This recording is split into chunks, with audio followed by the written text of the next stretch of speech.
Hello and welcome to the University of Salford's programme as part of the ESRC Festival of Social Science, which this year has a very special theme around COP26. And this event tonight is the first of two events that takes place as part of a review of each week. So we have a review of week one tonight, and then the following Monday, you can join us again at 5 p.m. to talk about week two. And the purpose of these sessions is to really talk about the contribution of the social sciences to the climate issues that we talk about over this week. At the University of Salford, we have a program of activity taking place every day where we talk to people that are in Glasgow, talk to different research experts about climate change, and you can join us at 9 a.m. each morning to talk to those experts. Now, we have very special guests joining us today that come from a range of perspectives in the social sciences, and we're going to kick off by talking to them about their perspective and reflections on COP26. So without further ado, I'm going to welcome in Maz, Sharon, Sarah, and Steve. Good to see you all here. Thank you. Nice to be here. Thank you for the invitation. This is a really special session for me because I think it's a wonderful way for us to respond to COP26, to get into some of the topics and to really think critically about what's going on, because we see so much in the news. And of course, every day there's some new controversy around it as well. Greta Thunberg declared COP26 a failure on Friday. So I wanted to start off with a bit of introductions and to hear a bit about your reflections. But if you are joining us and you haven't seen anything in the ESRC Festival of Social Science, what we're trying to do is bring you insights from the social scientists to a whole range of different subjects over the festival. And tonight it's climate change. So Maz, I might just kick off with you. What's your sense of things so far? Tell us a bit about yourself and what you've been noticing at COP. Sure, my name is Maz Hardy. I'm based at the Business School and the Advanced Research Computing Group at the University of Durham. So, COP26, interesting. My sense is there's been a real shift actually through the week in terms of the cascade of messages that we're getting. And now it seems to be that we're starting to get more familiar from a social science perspective in terms of the indirect health consequences that are kind of threatening to unravel, decades of progress around, pollution, quality and environment control, food security in particular. So it seems that the social issues are really starting to take hold now. And for reasons like this, social scientists like myself are getting really interested in health community strategies. And certainly one of the areas of research I've been looking at is households. So how households in particular can respond to climate change and kind of the jargon around that. So I think we're seeing, I have to say, I do agree with Greta on Friday. This feels disappointing, to put it mildly, in terms of what's going on with COP26 and where we're being led by, public health organizations and medical professionals. But I'm hoping there will be kind of a deepening of the understanding for where change needs to be at a societal level, at a social level, and particularly at the household level that I'm interested in. That's great, thank you. And Sharon, I know you were in Glasgow last weekend and had a sense of things actually on the ground. So tell us a bit about yourself and your work, and again, your perspective on COP26 so far. Is your sense that the social issues are becoming more prominent now? Well, I think social issues definitely are becoming prominent, and they should be prominent, I think. According to my impression back in Glasgow when I was there were people from all over the world that came and even walked across Europe for days and days and days and days and weeks to be there, to bring the voices. There was a fantastic program yesterday by Extinction Rebellion, where there was an activist from Argentina and an activist from China coming and bringing the voices of their populations and the struggles that they face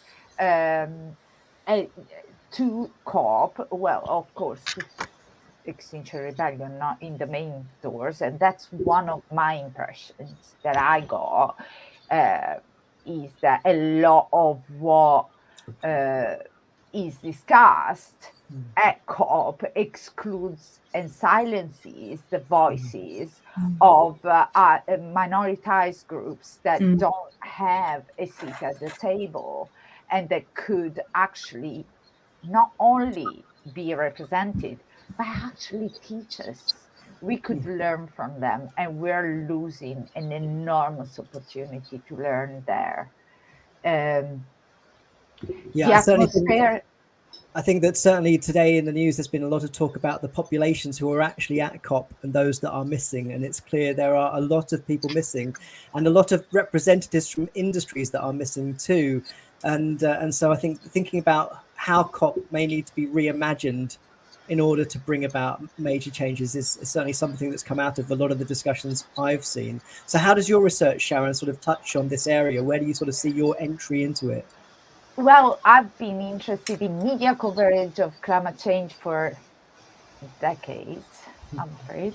And then I've looked at how people make sense of this media, of this news on climate change. So obviously, all the literature shows, we can see now that obviously coverage increases exponentially when there is a major political event taking place. So this is when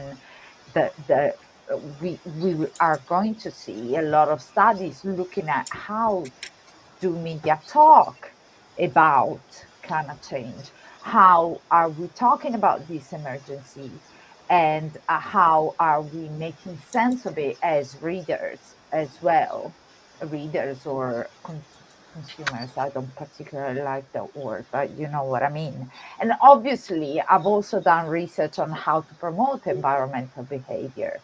And obviously, for example, at Salford, I collaborated with Ian Drum, and we used the Energy House to study whether we could develop an augmented reality environment to help people make more environmental choices in a physical place. So this is going to be part of the future and part of the solution. Yeah, certainly. And I think part of that is about really embodying and living through climate change. There's been lots of discussion about climate change not being something in the future for many nations, but actually something that's very much here already. So Sarah, tell us a little bit about your research and what you do and how you're seeing things go down at COP so far. Well, it's been quite interesting. My research, I work with the Think Lab on the Transcend and the Mobilize project, and we're looking at simulation models for supporting climate change and disaster risk management. And there's been quite a shift, and my role has been, and my research has been basically on socio-technical aspects of addressing climate change. So it's quite interesting to see what's going on at COP26 now. It is interesting and at the same time a bit scary, to be honest, from a human point of view. I do find that the voices that should be there, as Sharon was saying, are not there, and you can see that from the speech from the PM from Barbados. For so far, I think it was one of the most interesting ones from my perspective, in terms of Mia Motley really put the finger on it in terms of what we should be considering, or what the nation should be considering, and actually the voices that are quite affected physically now and socially are not represented there. And this is also seen in, not sure if you've seen the picture of the Tuvalu Prime Minister also speaking to, and that's quite a powerful image to look at and to think, that's a statement just on its own about someone that should be there and should be represented there, because they are quite affected by it. And the power of leadership that I see, that everyone who is there is trying to fight for the leadership of the conference. So that's been quite interesting to see. We've been discussing this for more than 30 years, and I think that the social sciences definitely have a key role to play. And Al Gore also mentioned that in terms of the justice that is underlying in all this climate change, and this is actually quite a big and a serious issue. And how can we support that? You know, the technology is not developed yet. People are doing what they can on the ground. I've worked in populations in Vietnam where they dealt with the floods on their own accord, even though policies are in place, but they are not bottom down. So populations just do what they can under severe circumstances. And I think this is that's the layer that it's kind of missing and that social sciences can support with. That's from my perspective. It's been really interesting, but I fear that there's so much more to do that we can do. And it's this collective approach that I think that needs to be embraced in a more generous manner, if I can say so. Yeah, I think that's such an important point. And obviously sociology and the social sciences have done a lot over the years to talk about underrepresented groups. And Steve, coming to you now, I mean, these are sort of key themes in sociology. How are you seeing things at COP? Tell us a bit about your work and again, your reflections on COP as you see it so far. Okay, well, first of all, let me thank you for inviting me to this. I'm going to start to say some scary things. I'm interested in, my background in terms of my research is in this field called social epistemology, which is about the social foundations of knowledge. And it's not just empirical, but also normative in terms of where do we go from here. And in recent years, I've been very interested in the future of humanity and the extent to which the human should be a kind of defining value concept, because we have various alternatives on the table. And in a sense, COP26 illustrates this insofar as humans are both the cause of the problem and potentially the solution, but the extent to which the humans ought to be so much the focus is also up in the air. Okay. Let me make two observations. I just flew in last night from Germany, where I'm at a research institute this year. First of all, the fact that this is in the UK, I think, in a way, it skews the media coverage in a way, because this COP is 26. I think people are getting a bit bored in other countries, or at least a bit skeptical. And of course, because it's here in the UK, there is a lot of coverage. And in a sense, all of the kind of, environmental and climate issues that have been around for a while get galvanized and sort of focused here, right? But I do think that in other countries, this is not quite covered with as much concern as it is here. Okay, that's the first point I would make. I don't know how much. I mean, the way I look at this, to be honest with you, is in terms of what the end game is, right? Where are we going to? I mean, are we going to have a COP27, 28? Right. Already, the environment minister for this country has lowered expectations tremendously, it seems. George Eustice. I mean, I don't know if you saw in terms of the idea of bringing people back to the table to renegotiate what their, what their climate commitments are. He says, no, that's not going to happen. Whatever ends next week is pretty much the way it's going to be. And so we're going to just keep on going like this. And I mean, I could say I actually do have some things to say about what I think the end game is, but maybe we should leave that for later. Maybe, yeah, it sounds very intriguing. This, I think, definitely gets. Yeah, because I've been thinking about what the end game of this is. Are we just going to keep on going with COPs forever, right? Until that 1.5 kicks in. Mm-hmm. Yeah, it's an important point. And I guess then, just to add, perhaps, Steve, what do you think then the social science brings to this table? Conceptions of what the end game is, to be perfectly honest. No, seriously, I teach a course here at Warwick, even though I'm in Germany at the moment. I'm still doing the lectures online on the sociology of end times. What does the end look like? Okay, and we can get into a discussion about this, but I think this is a reasonable thing to be talking about. Yeah. Maz, I might bring you in here because I think obviously a lot of the stuff we talk about is around tech. We hear a lot about technological solutions, and often we hear about that to the exclusion of the stuff that people would actually think is more urgent, like changing a bit of the social structures as well. But how do you see things sort of play out in terms of this trajectory that we're on, I suppose, where Steve mentioned we are sort of endlessly having COP after COP. At the moment, it seems the aspiration is to get anywhere near what Paris achieved, but obviously, one would hope to go further than that. I think we're at a key pivotal point where there's a sense of fatigue, even boredom, anger, and frustration around kind of the endless point of the end game, as it were, for the COPs, but also the sway to where the responsibility lies. And we've talked a little bit about sort of the leadership involved with COP26. and the lack of diversity there. But it's really problematic when we think about the leadership roles. So who's in those leadership roles? Why? And who's in the junior roles too? And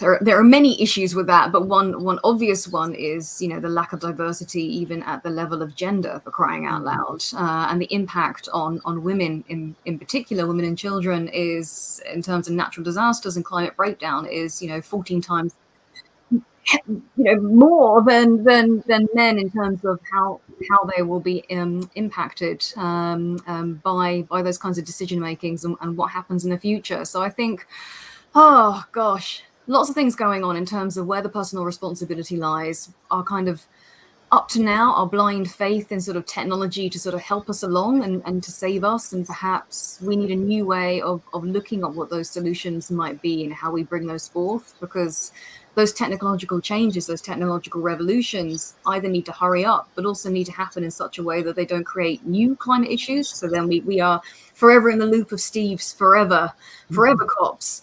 So it's really problematic. So we're dealing with social change, and we're dealing with very reactionary issues as well. But at the heart of this lies representation, really, which is where I think sociology comes in at its strongest. Definitely. Steve, I'd like to bring you in, and then Sharon.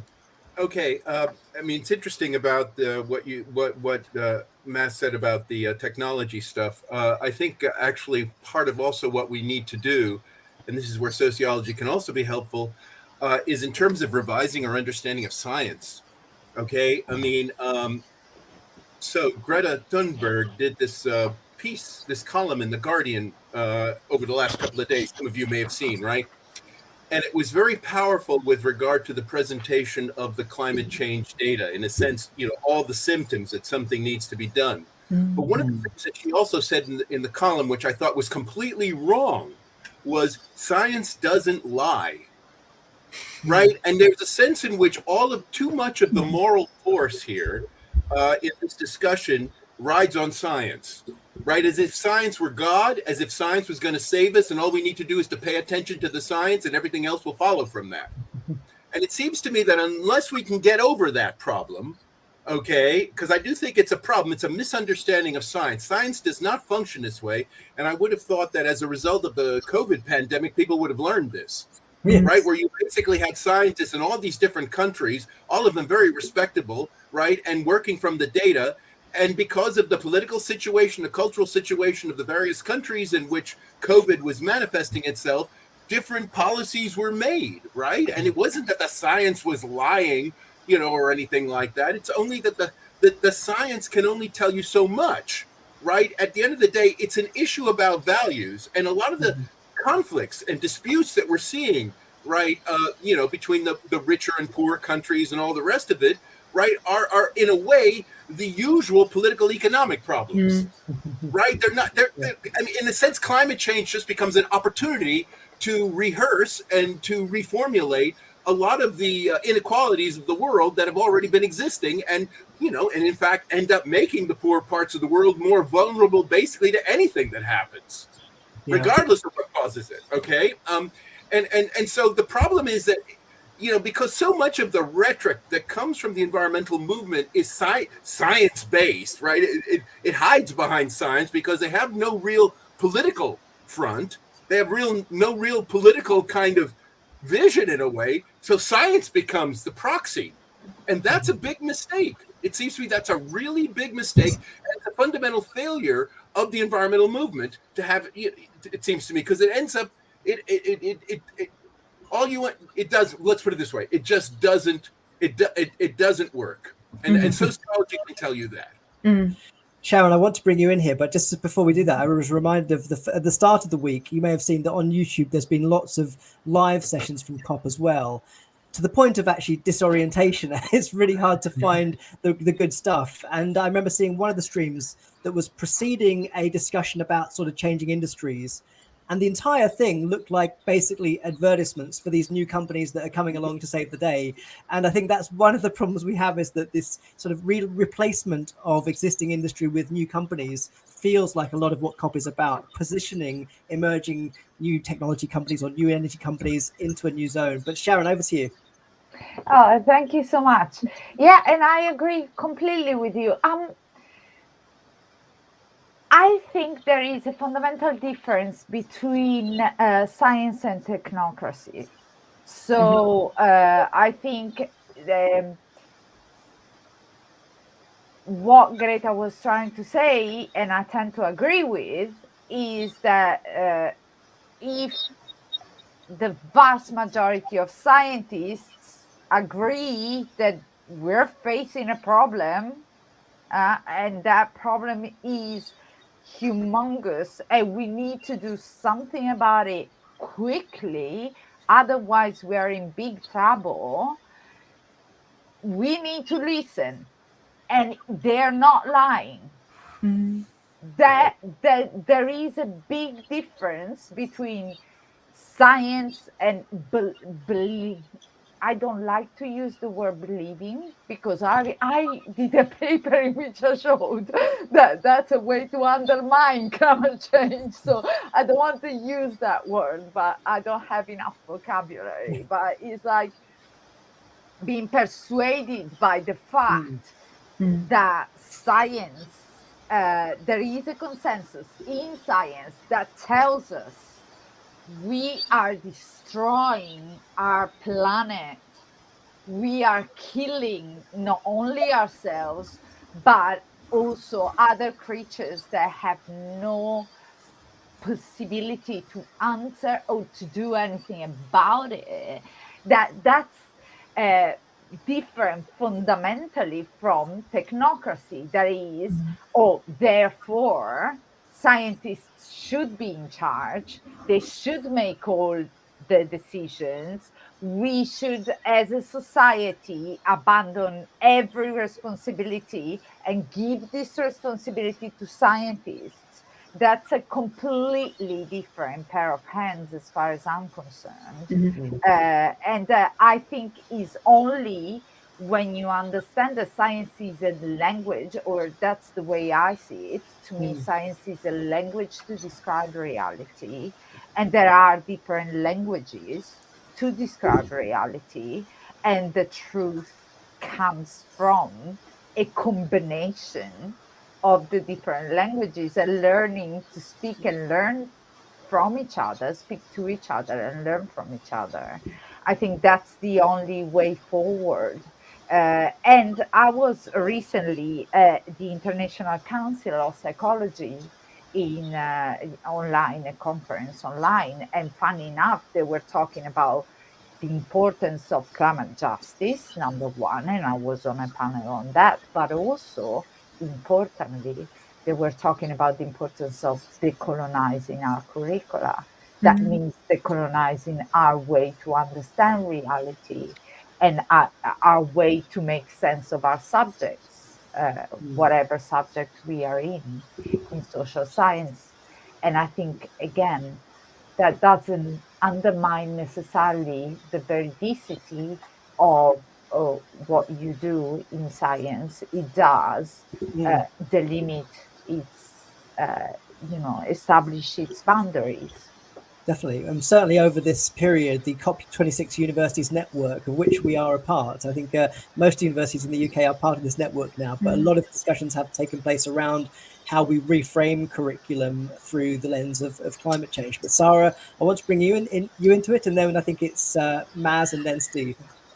I think I have two mindsets, two opinions about both subjects. One is this, I'll start with the one that you picked up on last, which is the decolonization of the curriculum, which I think it's something very sensible, and it's who is responsible and who is doing that and who is involved.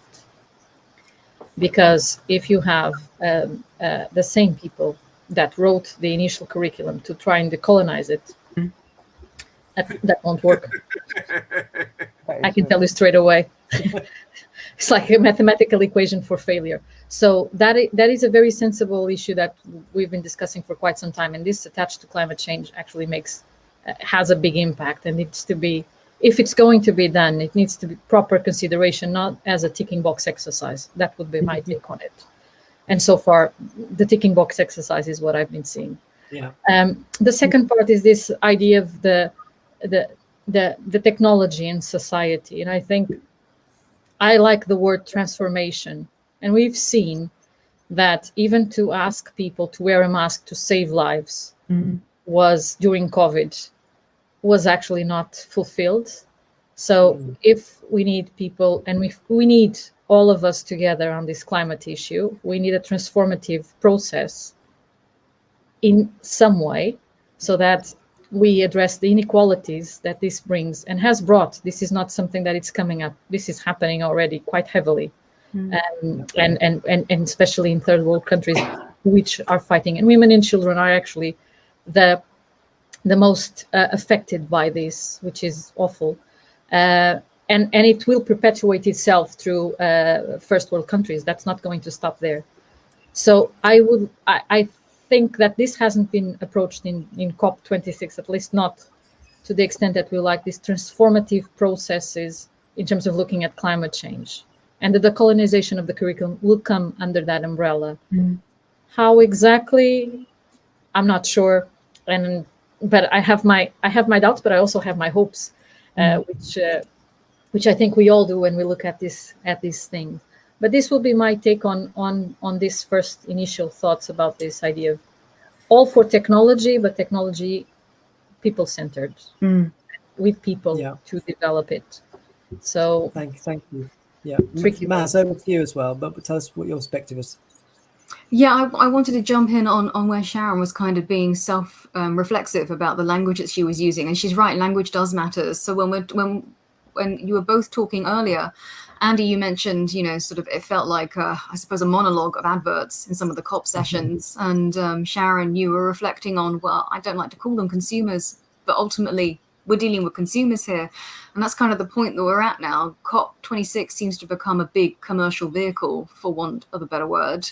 And we're situated not as a public, as a social public, but very much as consumers, which is where the language matters. And when we start to pick up on your thoughts around transformation, Sarah, I'm with you in terms of hopes for how we might decolonize and kind of reclaim even language around this, and how we might put together education about this for ourselves, but also future generations. But that's got to go beyond this tick box exercise, this very kind of tokenistic contribution that we currently have, I fear, in that, decolonizing the curriculum has just become another commercial product, another commercial vehicle within, the education system. Actually isn't really giving us the change that we need, whether it's technological, people, social, whatever it is. And I still think we're dealing with a lot of, deliberate jargon around how we introduce these new ideas and what actually is going on the ground within the conversations, within the agreements around COP26. And it's interesting to see that I think it's the New York Times have it is the New York Times, they have an interactive page you can go on to kind of cut through the jargon, and they give you geoengineering, electric, whatever it is, the latest buzzwords are, carbon capture, and explain what each one is and kind of how it relates back, and whether it actually sort of will do what it sets out to do, or whether it really is jargon for jargon's sake. So yeah, I'm hopeful too, kind of, but yeah, as Steve started, scared actually. This is is serious, and it's nice to have a conversation about it. But my blood pressure. Steve, over to you. Well, I want to return to the issue of science here, because it relates in a sense to this business about seeing all these different companies proposing all these so-called green solutions and trying to make a quick buck out of it. I think we need to be careful in terms of what we mean when we talk about science here, because in a sense, I can understand why this kind of thing that Andy began with, right? All these different companies kind of positioning themselves would make sense, because look, we think about I think we need to talk about two different aspects of science. The data part, the sort of thing that Greta, for example, likes to focus on, I don't think that's contestable, really. I think the data is pretty secure. However, in a sense, that's just the beginning of science, right? That's, in a sense, just the basics. I mean, where the real science, where the scientists get involved, as it were, is with the modeling, right? And the modeling have to do with the theoretical assumptions, with the parameters, right? And again, I would have thought COVID would have taught us this, right? Because it was all about competing models, right? People were working with the same data. The data wasn't the problem, right? It was the models. And in a sense, these technological solutions, in a sense, represent different modelings of the same data. And then they try to, turn it to their advantage, right? And so this is why science isn't the savior here.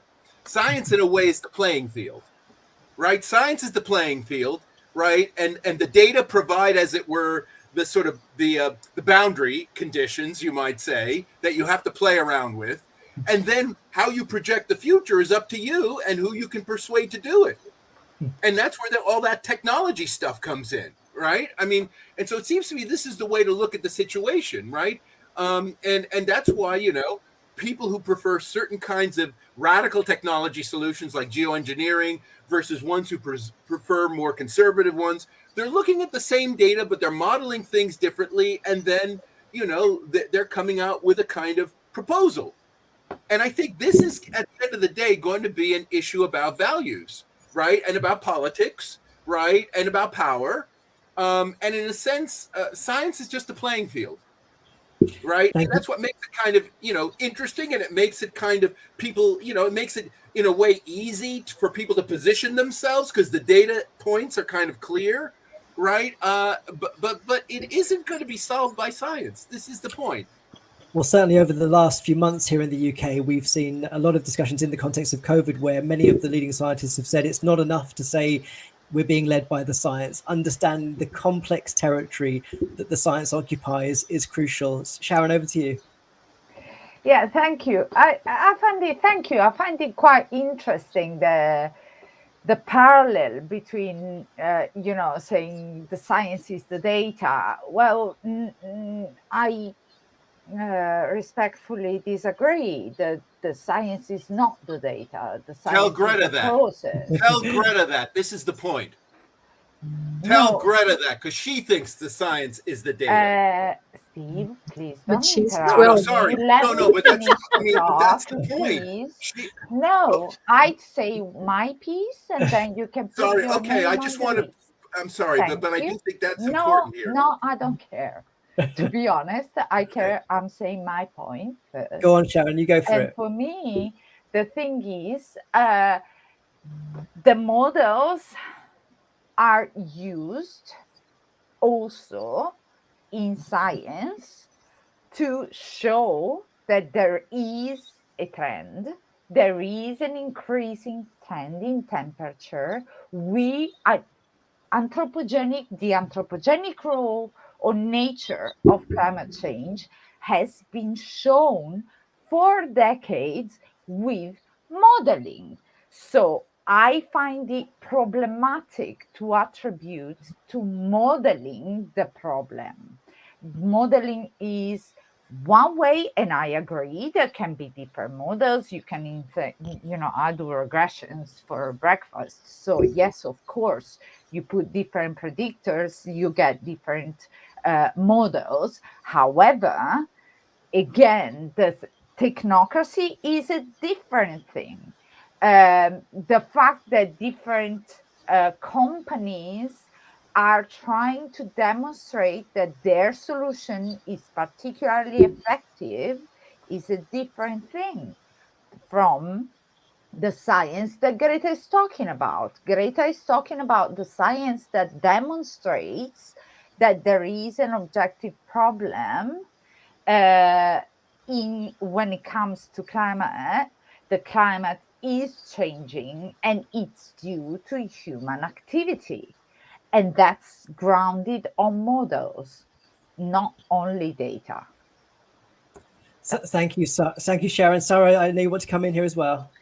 Yes, I think the point I would like to make is that data can be used and looked at from different perspectives and not just from modeling. And I think this is one of the big issues, is that when we overlap the data and when we see the data and interpret data from different perspectives, that's when we can get potentially a clear picture of exactly what we're talking about in all the fronts. Because it's easy to say that it's 1 point something or that this is affecting A, B, or C. But then what are the implications of that? The data will also show, but we need to see it from different perspectives, and from the different values that the scientists have, which it will be beneficial to look at and to explore together, and not just looking from one discipline's perspective or from one science perspective. And I think this is the key shift in the transformational process that can make the difference. For that, there are a number of things that are required. One of them is that people actually accept that for a start, I would say. But because even now we got quite heated just on this little small minutes of conversation of looking at data from different perspectives. And heating up is, of course, the theme of COP, which is true here as well. And we've got one question that's come in. It's a two-part question, which I wanted to show you both parts, because it's a topic that I think the question is correct. It's not really come up as a topic, but the question is about sustainable population growth. We've sort of seen a lot of taken for grantedness about the idea that the population is rising globally and it will continue to rise. Not much pushback against whether in fact that should happen or whether in fact it's just inevitable. But I suppose one of the questions we ought to face is whether in fact population growth is compatible with the sorts of aspirations that we have in COP and indeed around climate change generally. We talk about 10 billion population coming just around the corner, it feels like. So Maz, I might come to you on this first of all, because I think it's the sort of thing that is not talked about too much at COP, because obviously you also get into them. Well, how do we change levels of population in different countries from around the world? It's incredibly complicated. So what's your sense of this? I have a really sinister experience of this, actually. I was on a climate protest in York at the weekend, and being handed out there were leaflets about population control to women and young girls concerning their roles and responsibilities within that. And as you can imagine, probably don't need to go into detail as to what those kinds of leaflets said. And it did strike me that those leaflets are also being handed out primarily by men. So this... Gosh, we're in hot water again, aren't we, in terms of talking about contentious issues? This is nice. My blood pressure feels great. Sociologists like to do. I mean, in terms of the message that we're being given at the moment, not only are we in a fairly dire situation, but pretty soon the resources that we have in order to solve the dire situation will also run out. So, how we come together and how we talk about this, I think, to give it a bit of a wishy-washy answer, falls back onto, Sarah and Sharon, your point as well, about this isn't just being, one discipline's sort of problem to solve. This is all of us sort of trying to sort this out together. It's not just the science, it's not just the sociologists, but actually we need to have a way that we can have a similar language around this, but also start to, put in place where the responsibilities lie. And some of that is about how we overcome distrust with our leaders, because I don't know about you, but from a personal level, I don't hold much faith in what's happening in terms of the leadership at the moment, and certainly don't trust that to carry us forward in a way that will be sustainable. The other thing, just to go back to what you were talking about before in terms of where the statistics and the data is taking us, what will be interesting is what happens to the legacy of the COPs, I suppose, that are already in existence, and sort of the microcosm of sort of data and conversations around that, because even 5 years from now, those will provide, I suppose, a very chilling narrative as to where we will be. I feel unsettled. Thank you, Steve. I know you want to come on this population question. Yeah, I mean, I remember when David Attenborough was a reasonably young person, and he was calling for zero population growth back in the 1960s. And actually, if you go back in YouTube and listen to some of the things he was saying, because he was always some kind of environmentalist. But environmentalism, as you know, goes through various fashions, depending on what the data, you might say, but I think models say. And he was calling for people to stop having kids. And the point was, back in those days, so we're talking about the late 1960s, early 1970s, people were projecting enormous figures going forward, given the current population growth rates. They didn't happen. Even though that was the best science of the time, it didn't happen. And that's why people aren't talking about population growth now as one of the issues. It's rather a consumption issue, okay?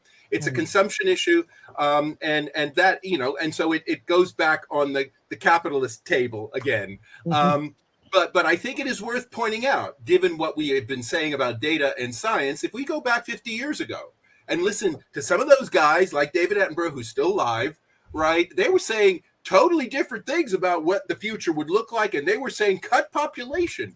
But people aren't saying that now. And I think that ought to be a kind of lesson as we think about going forward, how, in fact, the science can change our policy orientation. It's interesting. I've seen a lot of discussion over the last year or two about different sectors and how they're responding to it. I remember it was a couple of years when Vivienne Westwood launched a new line of clothing and did a promotional campaign where she said, "Don't buy my clothes." And it was all about trying to minimize the amount of clothing that we buy. At Salford University, I see the student union set up a swap shop where people can just swap their clothes with each other so that they don't have to purchase things. And there are sort of new economic models around this, I think, emerging. Sarah, I know you want to come on this a bit as well. Yeah, I think this issue that Steve was mentioning about the growth of population, actually, we didn't have to do anything. COVID took over. And for many politicians, what they wanted was actually for it. The only reason why we're not having a different conversation is because of the NHS in numerous countries. Because otherwise, we will be having a totally different conversation from this one. And COVID could actually change the data completely. Yes. So these predictions and these things, if the world has a tendency to also react to things, doesn't it? And COVID has changed those predictions also, and changed massively from the previous ones, even though I went to the report from the World Bank, and they still predict that we will be growing in cities in terms of 80% of our population. So are we what are we doing about that? I don't think it's about having children or not having children, but well, this may lead nicely into a question we've got from Luke, who's joined us also online, and it talks a bit about that global picture. And we know that there's been lots of discussion today, of course, Barack Obama talking about the absence of China and other countries that are not here at COP, but which need to be. And I guess it goes back to then, what is that sense of a global community that really exists around this problem? So Luke asked whether, in fact, China could do more here. And obviously, I think lots of people think that they could. But I suppose when you look at it from a matter sort of climate justice, do you think that there's a sense in which many countries are, in fact, not able to go further in their commitments, or indeed feel that there is a sort of historical injustice that is being corrected by the slowness of their pace? Steve, I might come to you first on that, given that the question was relating to something. Yeah, because he means something different from what you've just raised, I think. I made a point last year when in May of each year is the Chinese Communist Party conference. And May of last year was probably when this whole COVID thing was really at its most dire moment. What I suggested back then was that China could take an enormous lead in terms of making what I take to be the inevitable green economic transformation, right? Because China is probably the best positioned country to make the kind of massive industrial shift that is required because of the way in which the state and the corporate sector are so intimately connected with each other. And of course, the overall size of the economy and the fact that it's ascendant. And so if China really wanted to be the global superpower of the economy, right, during the peak of COVID, when everyone's industrial output was down in the normal carbon area, right, this would be the time for China to take the initiative and leapfrog, right, by basically pushing forward a really strong green initiative, which would catch everyone in the back foot, right? Because this kind of massive green initiative that's required is not going to happen in democratic countries because of the disaggregation of the political and economic sectors, right? It's always going to be this kind of bullshit that we see, right? And it's going to kind of go on forever. And we just hope, we're still around for it to go on forever. But China could do something. And especially when the industrial economy was down, and it didn't. This is the point. It didn't. It might still do so in the future. I recommend it to the guys in Beijing. This is what they should do, but they're the ones who are best positioned to make the great leap forward. Aaron, I know you want to come in on this too. Me? No, I wanted to come on the previous one. I completely agree, though, on what Steve said. I think China, India are in very powerful positions to make a difference, and I know from what I was listening yesterday that there is a strong movement, a pro-environmental movement within China that is demanding this. Unfortunately, not only don't they get their voice heard within their own community as much, but also we don't get to hear about it, and we live under the impression that China the big polluter and everybody says yes sir and don't do anything about it. But the truth is that there is a movement in China that recognizes the important role that China can play in saving the planet, and they're demanding it. So there are people, we need to be on their back. We need to help amplifying their voices.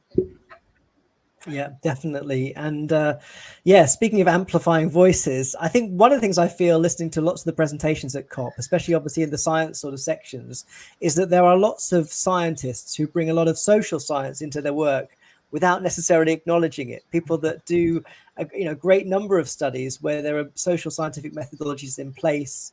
But I wonder, coming to you, Maz, perhaps thinking about how we teach social sciences in a whole range of educational sectors. Do you feel that there's enough, I guess, insight from the social sciences within natural physical sciences? Do you think there's a presence there that needs to be sort of addressed, really? Oh, good question. Oh, hello. I've got a little person joining me. One moment. Hello. That's the future. Yes, you can have a cuddle. I think the short answer to your question is kinda. Let me give some context to that. I work in a business school, and I do feel a bit like a lone sheep sometimes because business schools do need sociologists. And yes, we have discussed and are putting in practices too, as we talked about earlier on this, to decolonize the curriculum, but actually having a fundamental understanding of what that is, what that actually means for our students and how we implement it at even at a process level is being missed. I'm not saying sociology has all the answers, but having that different perspective as a sociologist is very helpful from a business context, and to extend that further into other disciplines, into science itself, would be useful too. I think crucial to how we, well, I want to sound a bit naff and like a Marvel comic, but we need to change and indeed save the world here. That's what we're talking about. So yes, is the answer to your question. More sociologists in those science disciplines and indeed business disciplines and others. Yeah. Well, certainly, Sharon, I saw lots of, one of the presentations I saw during COP was in fact someone speaking specifically to how do we address the perspectives of skeptics versus deniers, and what are the different strategies we need to employ to nudge people in certain directions. And yeah. I guess out of your background, do you see that in fact, if we are much more, I guess, knowledgeable about behavior change and about how communication can affect behavior change, that we can steer people towards the beliefs that underpin this aspiration for change that we see around COP? You see, I have a fundamental ethical issue with that. I really don't like the idea of nudging people in doing anything. I find it quite... I know it's controversial. I know it's not popular, and I know I'm getting myself into trouble, but that's what I think. And that's the truth. I think as a scientist, as a psychologist, as a social psychologist, what I am trying to do is to make sure people have the necessary information to make their own decision. I don't want to nudge people. I want the truth. And I know that's where I was coming from when I was saying, let's be careful here when we're talking about science, because I am worried about the denialist position and that's where I'm like, if we are too relativistic and we tend to say, oh, everyone does their own thing and science doesn't count anything and it's just data and whatever, everybody does what they want with it, then we run the risk of feeding the denialists. And that's where I am worried about. But I told you, I think in an interview last month, that I don't believe in objectivity either. I don't believe objectivity exists. I believe that there is only many subjectivities and that the truth comes from bringing together the many subjectivities. And this, the scientific community that doesn't lie. The single scientist doesn't lie either, as far as I'm concerned. It's just that looks at things from their own perspective. And we need everybody's perspective to come together. And that's where there is a problem, I think. If we pick out the one person that thinks in a different way and we give it as much media coverage as we do the 98% of scientists that all agree climate change is anthropogenic, because that gives people the impression that the two are equivalent. That's not nudging. Saying to people, look, this is what the science says, and those two people who disagree, you know, it's interesting to look at why they disagree. There is always something to learn from the different perspective, and you can correct your models, you can incorporate things, but it's a completely different pair of hands for me, I think. Steve, you want to come in on this too? Yeah, I mean, in response, you know, nudging might be the best that we have in democratic societies, okay?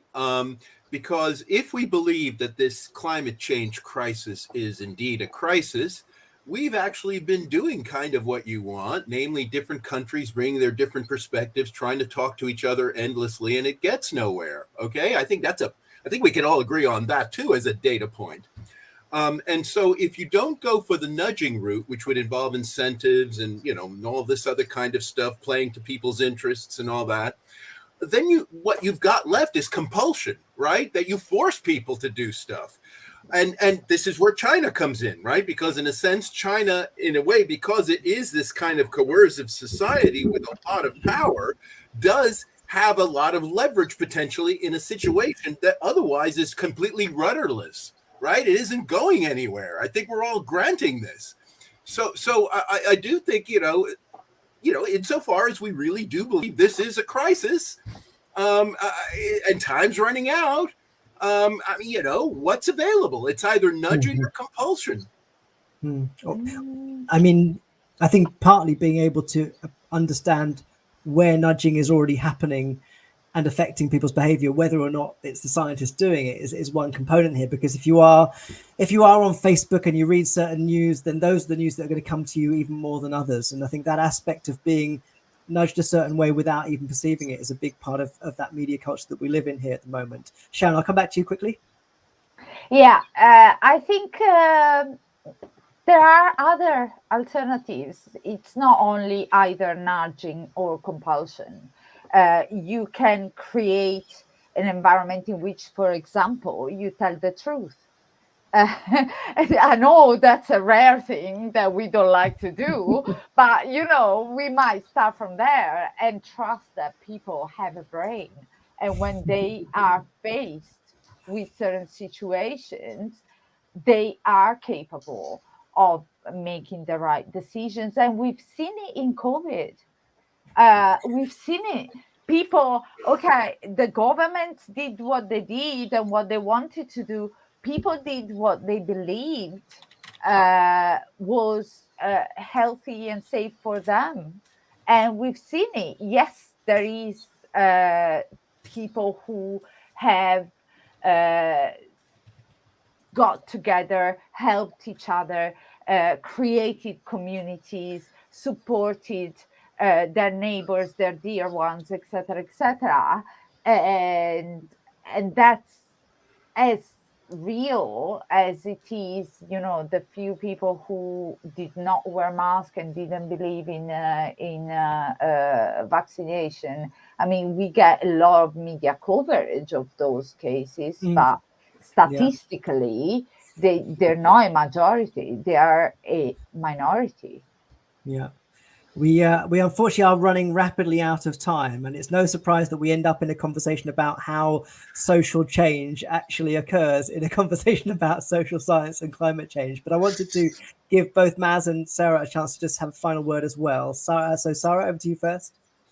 I think it's very interesting, and I really had a really interesting time now with everyone and listening to. I'm an architect and I'm a urban planner by background. So I've worked and facilitated numerous teams in different fields. So I find it fascinating to look at this, and especially the ideas about data and about truth and people beliefs, because even in science, scientists have their beliefs based on their assumptions on their data. So that's another thing to consider. I still think it's a collective effort, and it needs some more graciousness in terms of how we look at each other and how we look at how all of us are addressing this. It's very easy to point fingers, very, very easy. Sorting out things and trying to find solutions is the biggest task of all. And we in this case, we do live in democratic societies, although I think China could be definitely a potential candidate. Although I'm still waiting for that, Steve. I will wait for that one, to be honest. But yes, thank you very much. Very insightful, and looking forward to have this discussion in another circumstance, hopefully. Yes, thank you. Maz, over to you. Very quick comment before I'm interrupted by Bounce Patrol. So we've talked a lot about kind of the social consequences, and we're just starting to get into truth. And indeed, I can see that we're kind of question next to what is truth, which is great. In terms of, some thoughts around where we might be nudged, it's really interesting to see sort of the trickle-down effect into sort of cultural stuff, for want of a better word. So I jokingly mentioned Marvel earlier, but we have a lot of superhero narratives at the moment, and kind of save the world narratives, and that's really interesting. And even in the context of Bounce Patrol down here, we're looking at rhyming around environmental words. So those nudges don't have to be necessarily majorly overt, but can be quite discreet as well. And let's just hope that we get there before we completely lose control of the situation, or have to watch Bounce Patrol forever. Well, thank you, Maz. We have reached the end of this, unfortunately, but it's been great to have you all here talking about this subject. I think one of the challenges we have is, in fact, making sure that people hear a lot of what comes out of the social sciences in these conversations, and partly bringing it into the curriculum elsewhere is something that we can do really well. But we have another one of these taking place next week, next Monday at 5 p.m. But in between, there's also a series of events that take place as part of the Festival of Social Science, where some of these issues we'll get into even more. We have a film screening taking place tonight at 7 p.m. and tomorrow night at 7 p.m., which is connected to Motherload, the movie discussion, which takes place on Wednesday.